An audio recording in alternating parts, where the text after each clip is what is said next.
Hi, my name is Venus and today you are with me and Berani Bersama to explore costuming as a lifestyle.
Before I started making costumes for my client, I am a cosplayer myself, but I mainly cosplay Japanese animation characters. Eventually, when I began making costumes for my client, I had more exposure to the Western intellectual properties. So unknowingly, my client had introduced me to the other part of the cosplaying world. Thereafter, my cosplay variation has expanded greatly. I have so much more references and source of inspiration where I begin to explore designing my own character, my own costumes. This is especially helpful when I work with event organizers and corporate functions where I help them to design or create their own character or mascots.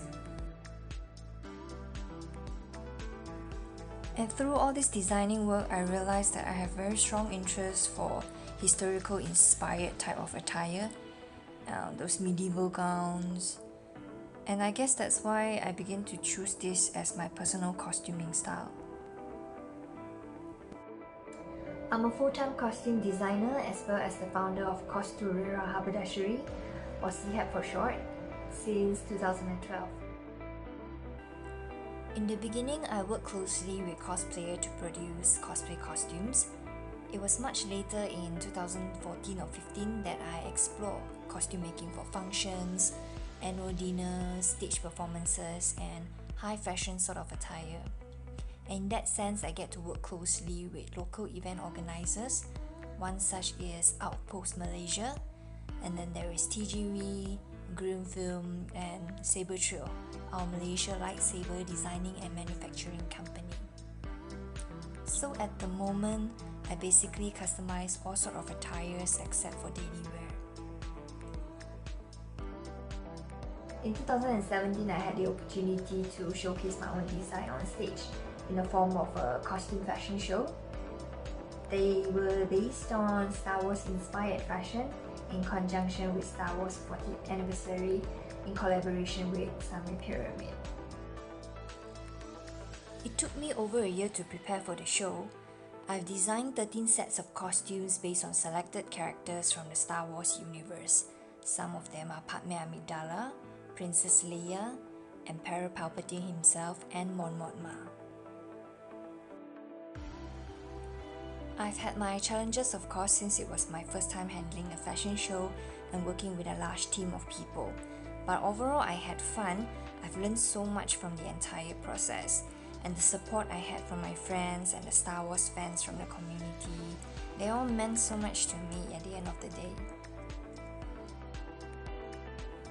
Subsequently, I had 3 other runway shows which is costume based. Aside from Star Wars, the design team includes other science fiction, fantasy, and superheroes. A costume is a piece of attire that is custom made, custom designed, or custom put together for a specific function and occasion. It usually reflects someone's role, their status in the society. It could be personal, which touch about their historical and cultural background. So it reflects someone's identity at the end of the day. Therefore, costume is actually an umbrella term for many clothing that is designed specifically for a function. However, we don't use the word costume for many of these attire because it sounds like a taboo in the community. because I realized that many people, when you hit the word costume, their mind will immediately jump to your Halloween cosplay costume, those cheaper replica of our superhero suit. And costume, let me tell you, it is much more than that, and that is what we'll be exploring today. Costuming as a lifestyle, and what it is and what it is not. Mostly what it is. It all started with basic tailoring exposure. As a child, I get to spend a lot of time with my cousin sister. She was a tailor from a bridal parlour back then. So as a child, I grew to love big gowns and all the laces a lot. And as an adult, I get to travel abroad to visit museums to witness the actual historical attire on display. They were such an instant muse, to see the delicate workmanship, so much appreciation for the craft. Also, back then there weren't much machines to work with, so most of the techniques and works were achieved by handmade. I find them highly inspiring, and I felt so strongly about replicating them. Besides, I love history, historical fictions, I'm a period drama and film buff. I followed the life of Henry VIII, his 6 wives and 2 princesses quite a bit. So I guess that's why Renaissance and medieval sort of costume resonates with me much more compared to the rest. Aside from the rich museums, I was exposed to the theatre culture when I was in London. This industry opened my eyes to costuming to a whole new level. Every piece of costume is so detailed. They were made to be durable, yet easy to wear. Not to mention they have to have certain level of flexibility so they can fit other performers during emergencies or for the understudies. There is so much respect for costume making in that part of the world. I hope it's something that we can catch up here as well. When I was in London, I get to catch Lion King twice, no regret. I also get to watch Phantom of the Opera live in Malaysia. It was a hair-raising performance, the costume, the props, amazing.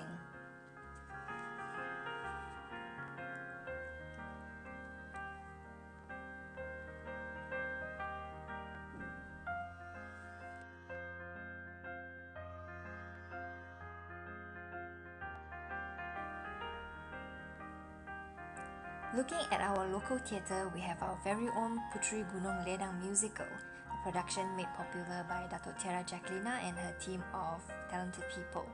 I appreciate this production a lot because of the amount of effort they put into their stage prop, the costumes, and the choreography. Behold, Hang Tuah and Gusti Puteri. Better love story than Twilight.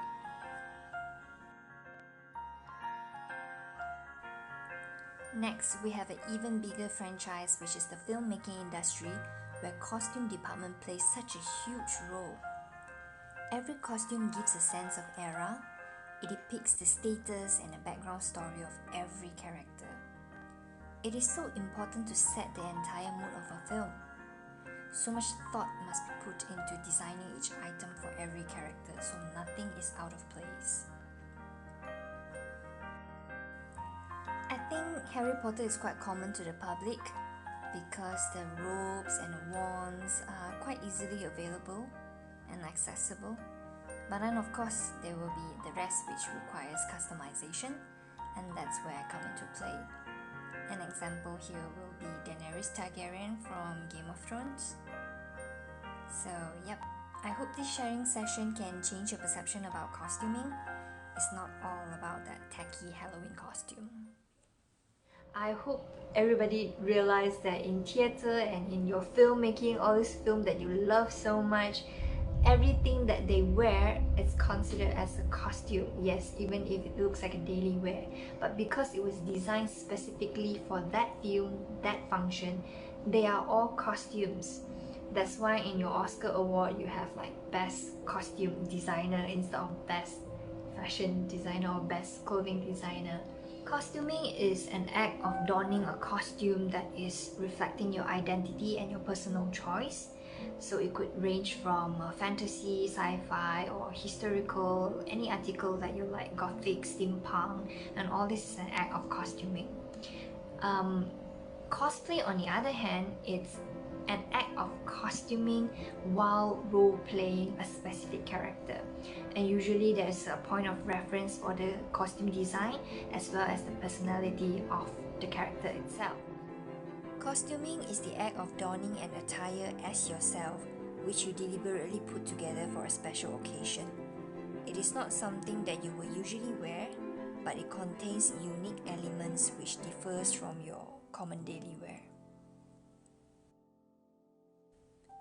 Cosplaying an original character is an act of costuming while playing a character which is not yourself. The costume design and character personalities are fully up to the cosplayer's imagination and creativity. It doesn't have an actual distinctive character as reference. Cosplaying an original design involves playing an existing character with your own touch of physical design, which means there is a character as a point of reference, but it may not look 100% as the original artwork. So most of these are expressed as fan art.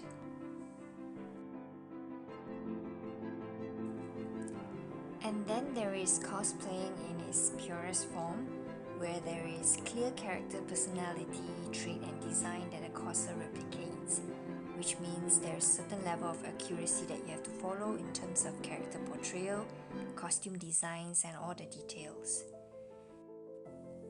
So these are just terms used to explain the different kind of costuming and cosplay available out there, so please don't quote me like you're citing for your thesis. All of them are costuming, but not all of them are playing an existing character or in fact any character at all. So at the end of this slideshow, I've attached a picture with 3 characters in it.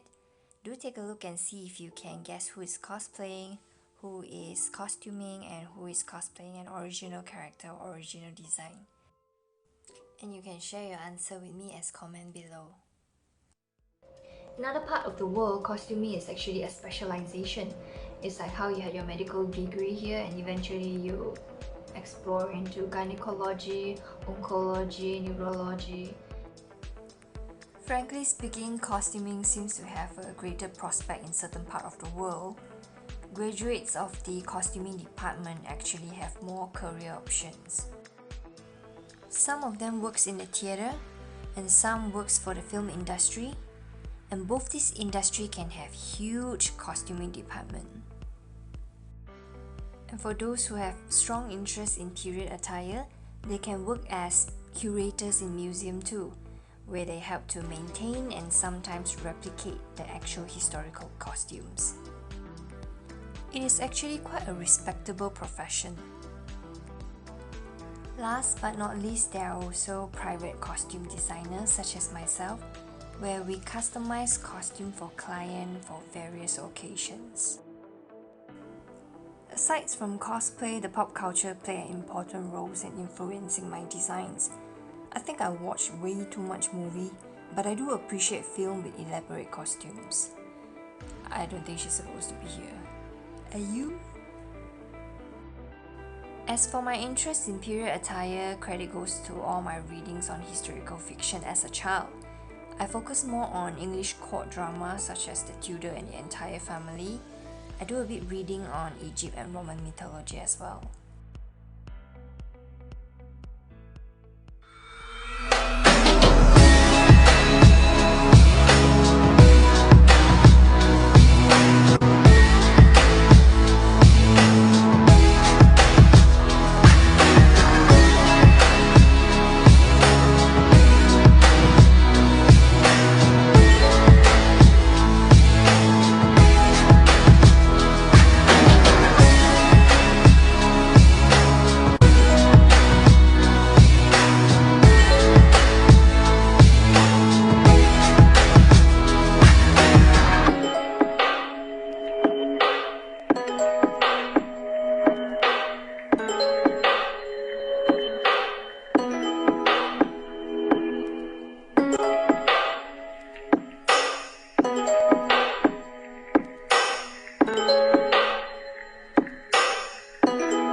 choice of costuming is a bit more difficult.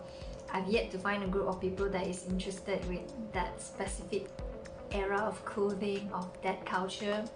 And even if I do found some people who are interested about it, they would think twice, 3 times, 4 times before wanting to get one because of our weather.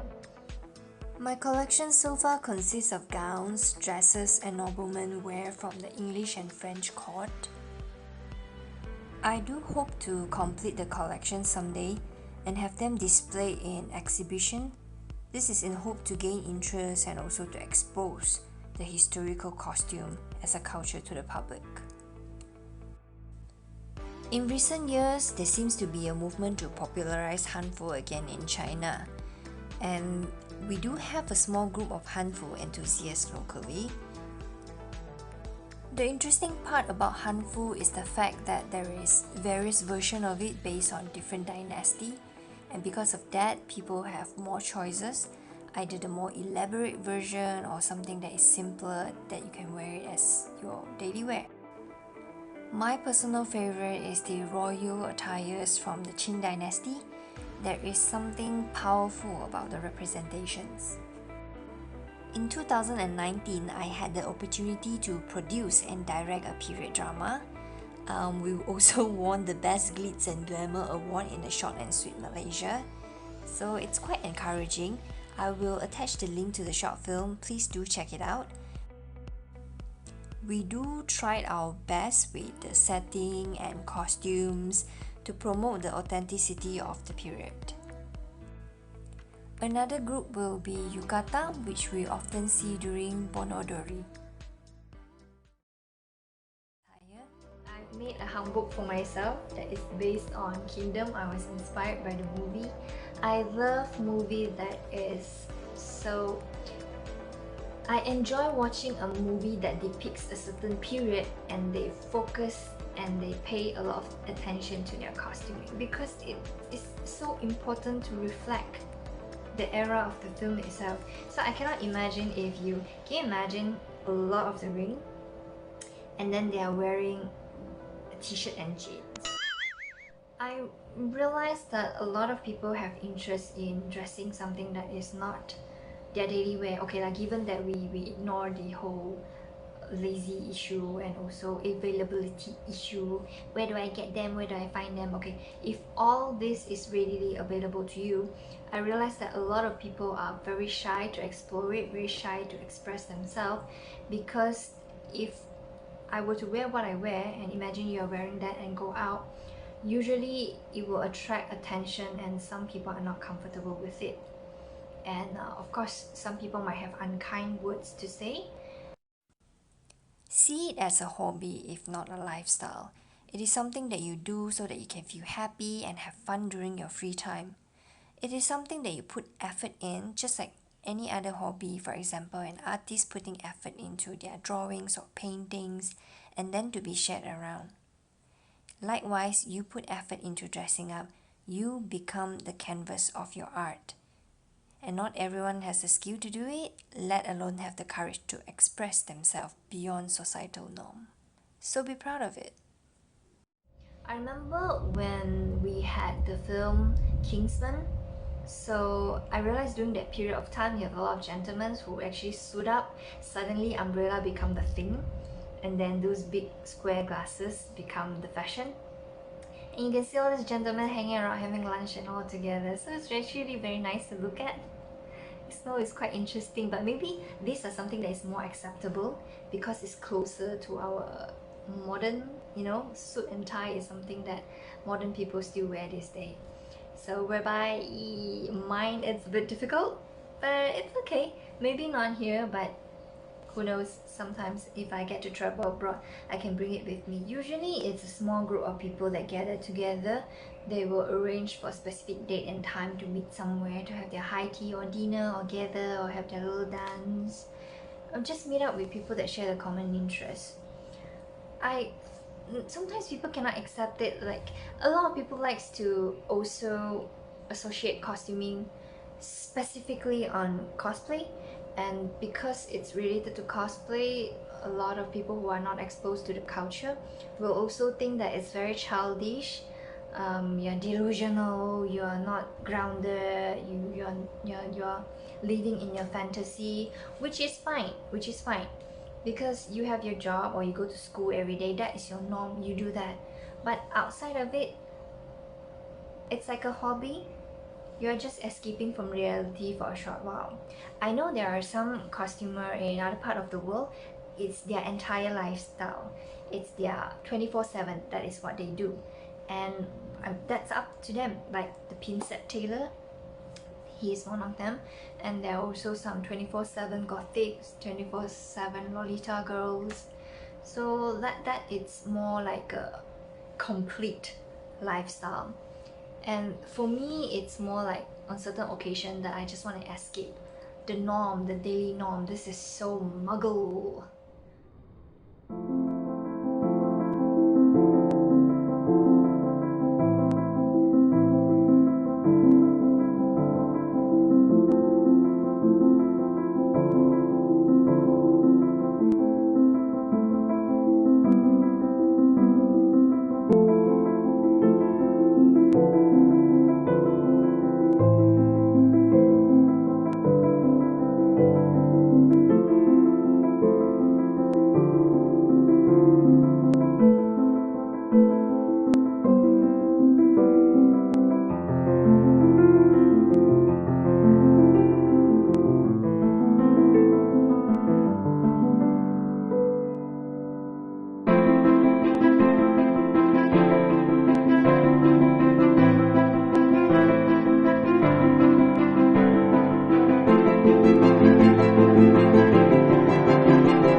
So that's the end of my session. I hope you learned a little bit more about costuming today.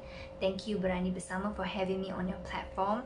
Now, it's a gentle reminder that this is an online fundraiser for MERCY Malaysia as part of their COVID-19 pandemic fund. Do check out their website to see how the funds are being utilized, and you can donate through Launch Good. All the links should be below. Do check it out. And as CMCO is being extended, do stay home as much as you can and stay safe. I'll see you guys around. If you have any question, do drop me a message, or you can leave it a comment under this video. I'll get to them as soon as possible. And if there's anybody out there who is interested in the costuming category as me, do get in touch and we will throw a ball of the year. Bye! Someday.